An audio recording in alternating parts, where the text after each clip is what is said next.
Inna hamdanillah wassalatu wassalamu ala rasulillah. Allahumma salli ala Muhammad wa ala ali Muhammad.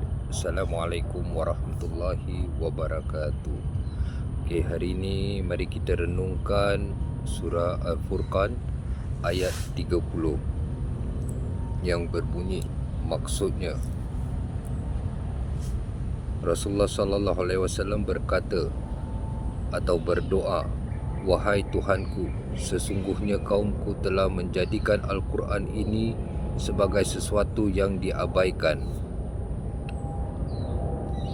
Okay, daripada ayat ini di dalam surah Al-Furqan ayat 30, ini adalah sesuatu yang amat menyedihkan bagi kita umat Rasulullah sallallahu alaihi wasallam, kerana yang pertama, kita lihat masih ramai umat Islam yang meninggalkan Al-Quran.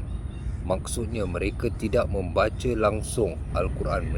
Kita tinggalkan Al-Quran di satu sudut ruangan rumah dan kita abaikan. Itu yang amat menyedihkan. Dan ada juga yang menggunakan Al-Quran ini dengan cara yang salah.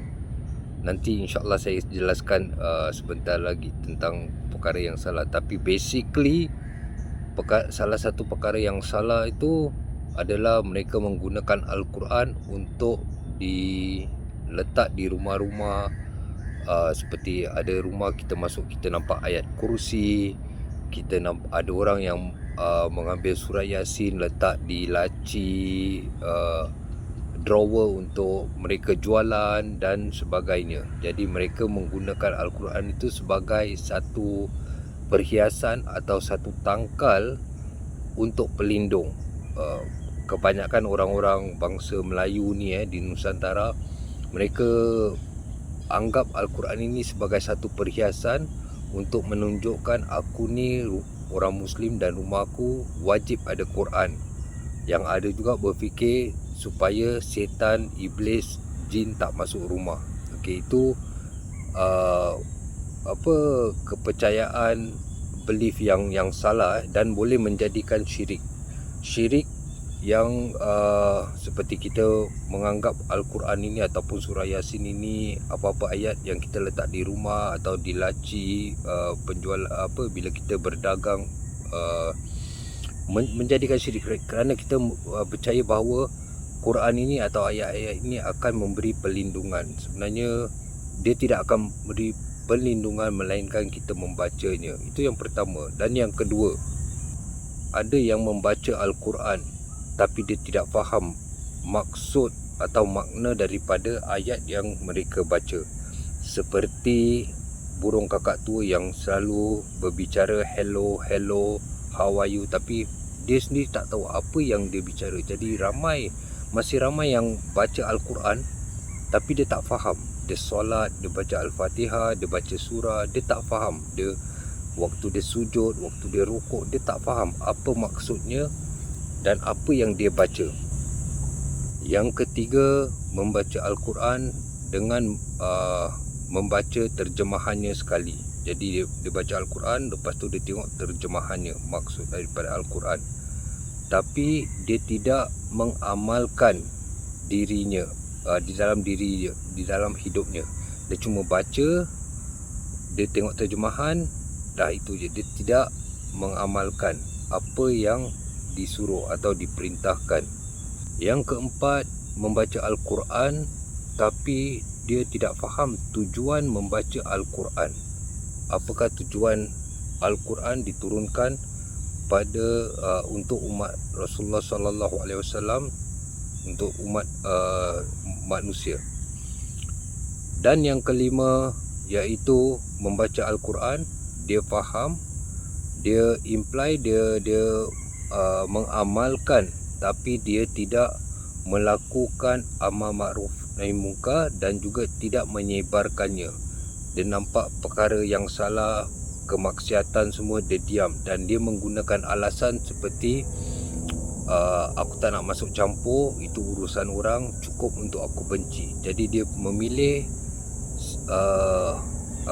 perkara yang paling simple untuk diri dia, untuk avoid daripada masalah-masalah yang dia fikir mungkin akan terjadi. Jadi itu sesuatu yang dia seuzon kita berprasangka buruk terhadap orang. Okey, berbalik pada yang poin pertama tadi yang saya nak share, salah gunakan Al-Quran. Jadi daripada sini kita boleh faham bahawa Al-Quran ini diturunkan untuk umat manusia, untuk kita belajar, untuk kita imply di dalam hidup kita bagaimana apa yang kita harus lakukan, persiapan kita di akhirat, dan banyak lagi petunjuk dan juga amaran, peringatan tentang apa yang terjadi dahulu. Jadi semua ada di dalam Al-Quran. Al-Quran itu cara kehidupan seorang manusia, bagaimana kita hidup di dunia ini dengan cara yang Allah inginkan. Jadi daripada sini kita juga boleh faham bahawa Al-Quran ini bukan untuk orang yang dah meninggal, seperti ramai orang masih menggunakan perkataan bila dia dengar orang meninggal, dia masih komen Al-Fatihah, Al-Fatihah, yang selalu saya masih nampak hingga saat ini masih orang gunakan Al-Fatihah. Dan masih ramai juga yang mengatakan kita boleh mendoakan membaca Al-Quran untuk si mati. Jadi ini understanding yang salah. Ada beberapa sebahagian kecil ulama yang mengatakan boleh, tapi kebanyakan ulama kata tidak ada nas, tidak ada dalil untuk membaca Al-Quran kepada yang si mati.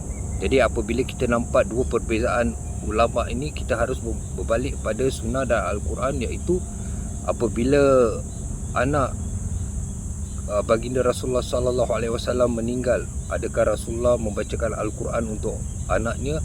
Adakah sahabat-sahabat membacakan Al-Quran untuk anak-anak mereka, sahabat mereka? Tidak ada.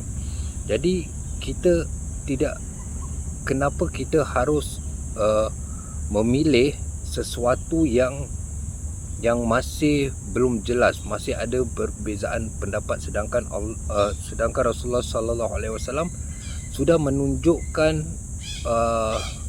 apa yang dia lakukan, apa yang dia tidak lakukan. Jadi kita juga boleh faham daripada Al-Quran seperti surah-surah yang paling simple. Apabila kita faham tentang Al-Fatihah, apabila kita membaca Al-Fatihah, apakah Al-Fatihah tu untuk diri kita, ataupun makna daripada surah Al-Fatihah tu untuk si mati? Apakah si mati tu perlukan petunjuk lagi? Tidak, kerana urusan dia dengan dunia dah terputus. Apakah dia masih minta petunjuk jalan yang lurus, bukan jalan orang yang sesat? Kalau kita lihat tentang surah-surah yang simple seperti surah Al-Falaq, tentang melakukan orang yang melakukan syirik, tentang membuat sihir ataupun apa-apa.